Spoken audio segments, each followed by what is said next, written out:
Hi, this is Tonia Becker, the host for PartsVu Xchange Talks Boating, a weekly podcast where we talk with fascinating people across the marine world. If you love boating, fishing, and being out on the water, this podcast is for you.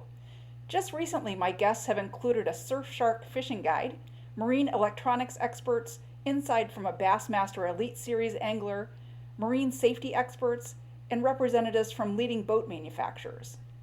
So follow along by subscribing here on Facebook, Apple Podcasts, Google Podcasts, Spotify, Amazon Music, iHeartRadio, TuneIn, and Stitcher.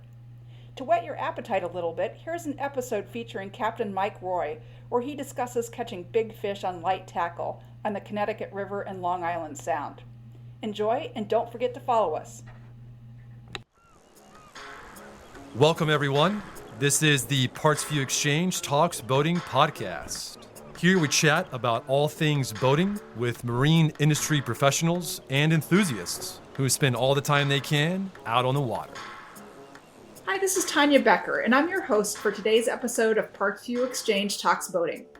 My guest today is a really interesting guy, and I'm looking forward to learning more about him. Captain Mike Roy is the founder and operator of Reelcast Charters, a fishing charter based out of Connecticut. Reelcast Charters specializes in fishing for striper on the Connecticut River and Long Island Sound. A lot of big fish on light tackle. This is interesting in and of itself, but what intrigues me even more is that Mike has a bachelor's and a master's in education. He also loves traveling around the country and to some extent internationally, fishing new waters, targeting different species, and learning new techniques. This education background, I'm guessing, drives his passion for ongoing learning and makes him an excellent teacher as he works with clients on his boats. Yeah, I started out, in college, like most, 18-year-olds, I didn't really know what I wanted to do. So I got my degree in education. I was a phys ed teacher because that sounded good. In reality, I just wanted to have the summers off to go fishing. So, I grew up fishing. I've been fishing since I could walk. So, and it was always my passion in life was always fishing. I just didn't know in the Northeast, you don't see as many guides that do it full time for a living, whereas maybe in Southern Florida, it's more of a legit career. But up north, you don't really see as many people doing it up here. So I didn't really have the awareness that was something I could do for a living. And then I did, I started out teaching, and that was fine. I knew I didn't want to do that my whole life. And I got my license in 2010 and started guiding, it's 10 years ago now. And then it just kind of got busier and busier. And then in 2014, I decided to take the risk, take the plunge, and I left teaching and went full time. And then once I went full time, I kind of really developed a clientele. I had a lot of steady clients, and it just kind of took off from there. And I have a few other guys working for me, and we're fortunate to be able to fish every day and, do something I like to do for a living. Yeah, I think most of us probably don't know what we want to be when we're 18. And I never really imagined as an 18-year-old I'd be hosting the PartsVu Xchange podcast. Well, it's funny where life takes you.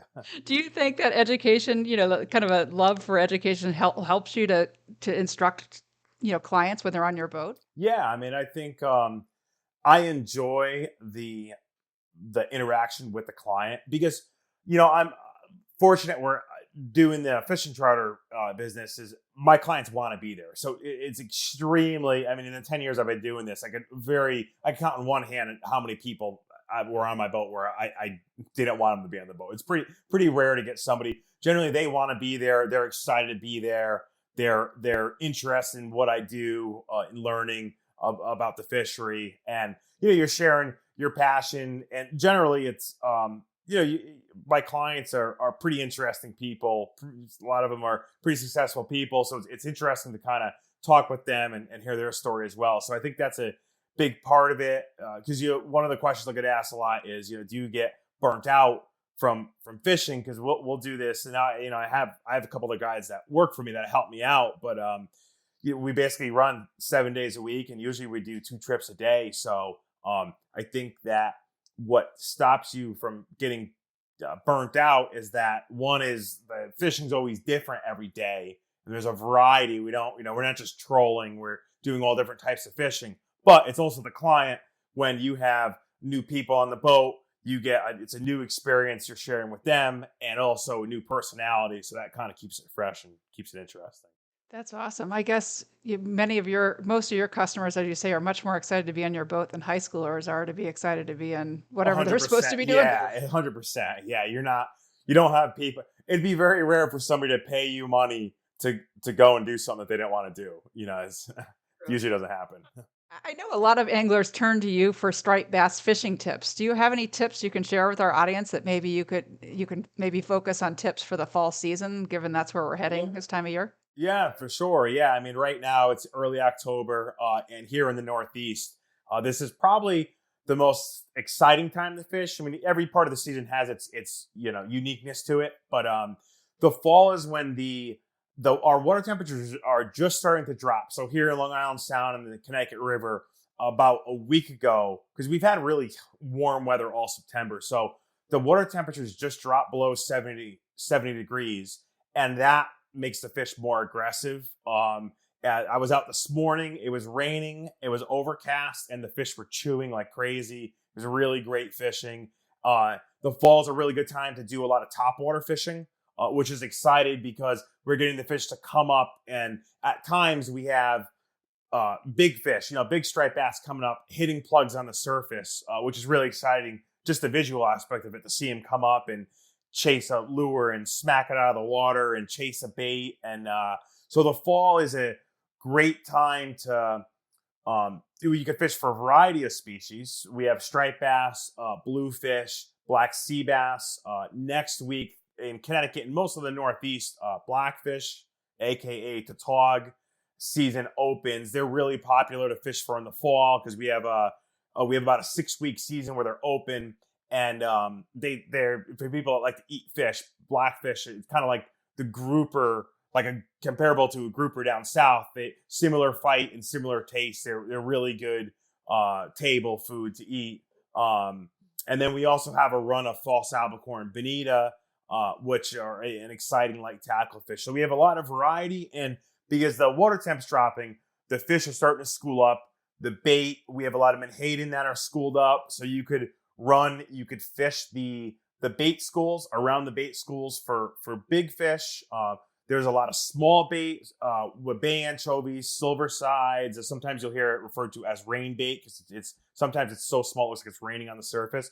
So for the light tackle enthusiasts and the fly fishing enthusiasts, you can look for that typical iconic fall New England fishing is the birds diving on the surface, going after the small bait, and then the fish coming up, pushing the small bait up on the surface, what we call a blitz, where the fish are blowing bait up on the surface. You could do that.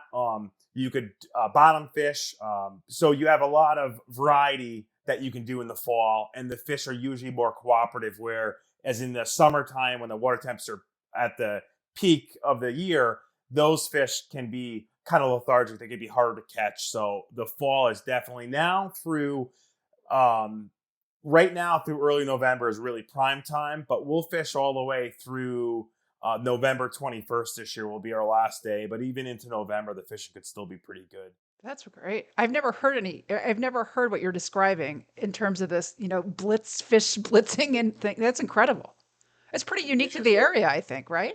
Yeah, I mean, it's a very when people think Northeast fishing, you think of an iconic destination like a Watch Hill, Rhode Island, or a Montauk, New York, or right where I fish in Old Saybrook, in front of the lighthouse there, where you have the Terns dive bomb in the surface and all the bait getting pushed up, and then you have the striped bass, bluefish, and false albacore that just come through and they're slashing through the bait on the surface. So it's really visually stimulating, and a lot of times just casting lures into the blitz, and when they're that aggressive, usually you could get hit pretty quick. So it's a fun way to fish.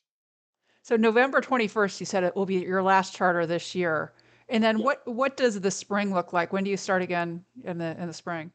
Yeah, so I start pretty early. So we'll start usually April 10th. We start our season. But those are holdover fish. So you could actually catch fish in Connecticut year round because we do have it's a winter holdover population they'll go into our local rivers and estuaries, and they'll actually settle down in the deeper parts of the river in these massive schools. It's pretty interesting. You could go through the river in February with I use a Humminbird Solix, it's side imaging, and you could mark these schools of fish that are literally thousands and thousands of striped bass just sitting there, real lethargic. Personally, I don't fish in the winter, but I grew up on one of the rivers in Connecticut. So when I was a teenager, I used to go, and we would catch stripers in January and February. But to me, it's they're lethargic. I don't have any desire to do that. But in April, usually by mid-April, our temperatures start to warm up, and those fish will start to get active, and they'll start to move out of the rivers, and that's when you could catch a lot of striped bass in the river that time of year. So we'll start with that, but our migratory fish, that starts more in May. So May is when we start getting fish, whether they come from the Hudson River or they're the holdover fish that are now dropping out into Long Island Sound. And we have a herring, it's a small bait fish, river herring and alewives. They spawn in the rivers. So you have striped bass going up there. So the spring, May is when it really gets going. And we pretty much have residential fish from May through November all throughout Long Island Sound. Wow, it sounds incredible. Yeah, it's interesting. And like I said, really unique, I think. Well, it's a great fishery. One of the things that makes it unique too is that and every fishery has its unique things about it. But one of the things that I enjoy about Long Island Sound is basically we have it's Long Island Sound is a massive estuary. It's 110 miles. It goes from it starts on the Connecticut Rhode Island border where Watch Hill, Rhode Island is, and goes all the way basically to New York City. And then it's at the widest point, it's 16 miles across from Connecticut to Long Island. And because it's a massive estuary, we have really strong tidal movements. So we have the currents in the sound are actually very strong because the waters flood in and then ebb back out into the ocean. And but because it's protected, because Long Island protects it, you're not fishing direct ocean beach. So if you were fishing in an area like New Jersey or Rhode Island, Cape Cod, you could get very big swells. The waters could get very rough. In Connecticut, we could almost fish in anything short of a hurricane because there's always a lee because the Long Island breaks up a lot of that ocean swell. So we don't have the big rollers, the big swells, which makes it a great area for if you like to fish in smaller boats or a bay boat. You could get really close to the rocks and to structure and cast lures because we don't have that huge groundswell that you get into the ocean.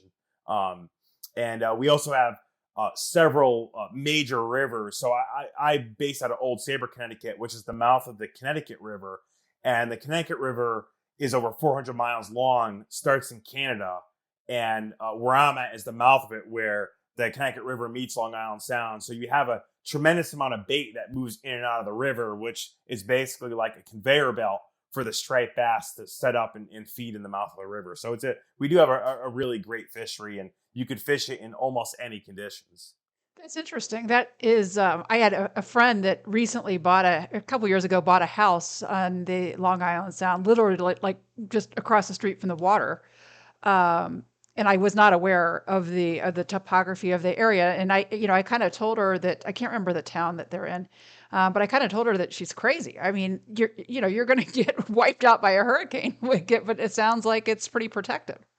Yeah, I mean, it does get rough, and there has. I mean, in Sandy and Irene back, I think they were like 2012. Like there's always a chance depending on where the waterfront property is, but there's a lot of great waterfront property in Connecticut where you're still elevated enough.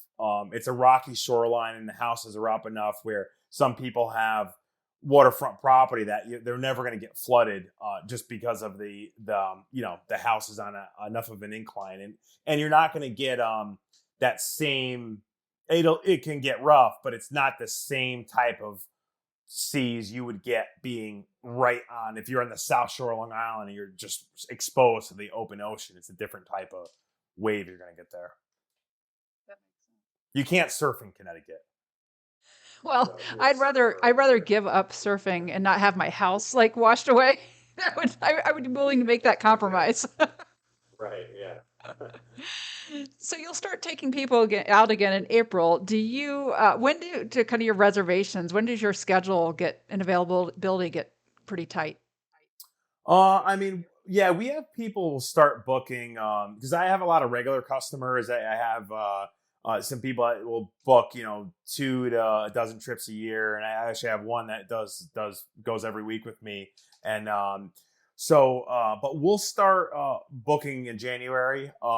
Usually, especially for summer, like June, July, August, we're usually booked at least a month out in advance. I have 4 other captains working with me as well, so that helps to kind of open up the schedule a bit. But yeah, usually people will start booking. Like if you wanted to do a trip in the middle of the summer, you probably want to book that trip in the spring. Especially if a specific date that you want to do, you need to book that a few months ahead of time. Well, that's good. That's helpful, I'm sure, for people to know. Yeah. And I'm sure a lot of our listeners will be interested in the boats and the engines you operate. I think that you run 23-foot deep V Pathfinders powered by 250 horsepower Suzukis. Is this correct? And how did you choose this setup? So I've gone through I've actually gone through 3 boats in the past. I had 3 boats in 3 years. So I was trying to dial in the perfect boat. But the Deep V Pathfinder is a really unique boat, and I think for a 23-foot boat, 23 and under, it's the best in class. Until you go to a bigger boat, they only made, I believe it was Pathfinder only made 85 of them, and I think they're built down in Fort Myers, Florida, I believe. But it was a limited production. And I found this hull in Georgia a couple years ago, and I bought it unseen in Georgia because I knew I wanted this hull. And what makes it such a unique hull is that for a 23-foot boat, they've utilized every inch of floor space in the boat. So there's, I believe there's 6 in-floor storage compartments. So I have massive fish boxes, a 50-gallon live well tank. It's hard to find big live well tanks in smaller boats. That's always a struggle I do a lot of live bunker, what we call bunker or menhaden fishing, or pogies, and depending where you are in the country. But they're a bait that's hard to keep alive, so you need a big live well. So the boat has a 50-gallon live well. It has pitch wells, and has just a flat deck, really good gunnel height. So it's a really good light tackle fishing boat. For a 23-foot boat, it offers a lot. Wow. And does Pathfinder make a similar boat, or they just... No, what they did is, and Pathfinder does make a great boat. They're focused on bay boats, so they make a great bay boat. I know they just came out with a 27-foot, kind of like a hybrid. It's like a bay boat. It has a casting deck. The reason why we can't fish bay boats don't work as well. Some people do fish bay boats up here, but my reason why I couldn't, just being a full-time guide, is when it's rough out, and it does get rough, and we do fish a lot of rips where it's pretty rough, is with a customer, you put him on a casting deck and there's nothing to keep in the boat. So I could just see someone or something falling overboard. Whereas that you don't want a gunnel height that's too high, because then it interferes with your, if you're throwing a cast net or you're casting, the high gunnels will get in the way when you're fishing. So you want a gunnel that's, is going to keep you in the boat, but isn't too high. And that's kind of what my boat does. That's the only problem with the bay boats, is if it's rough out, it's hard to fish in a bay boat in Long Island Sound. That makes complete sense. And I would imagine that customers falling out of the boat is bad for your liability insurance premiums. I've never had it happen, knock on wood. So I hope to keep that going. Yeah. Like I think that's a good goal. So I'd like to close our conversation by asking, what's been the most rewarding part about growing Reelcast Charters? I mean, you're up to 5 captains, as you said, I believe, including yourself. What do you love about this business, and what's next? Well, I think it's anytime you build something on your own is it's really rewarding. I put in a lot of work, tremendous amount of work, countless hours, but it's rewarding to see the growth, to see the clientele and being able to work with partner companies like Shimano and Humminbird and so growing that, being able to work with other companies, and I'm just looking to continue to grow my business, but also looking to do more work with my sponsors. I mean, I enjoy doing photo shoots and we've done a couple like short films and so stuff like that's a lot of fun, and I'm hoping just to get more opportunities like that. Yeah, absolutely. PartsVu is getting ready to add Suzuki, the Suzuki catalog. So we'll, certainly consider heading up your way and doing some filming with you if you're open to that. So that would be great if you need a Suzuki guy.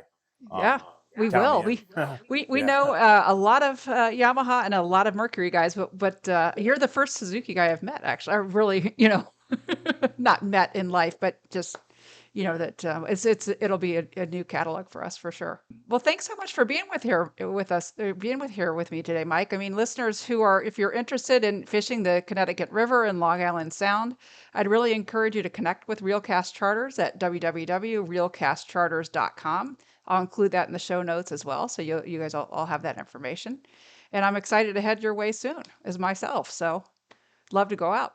Yeah, definitely. Yeah, would love to have you.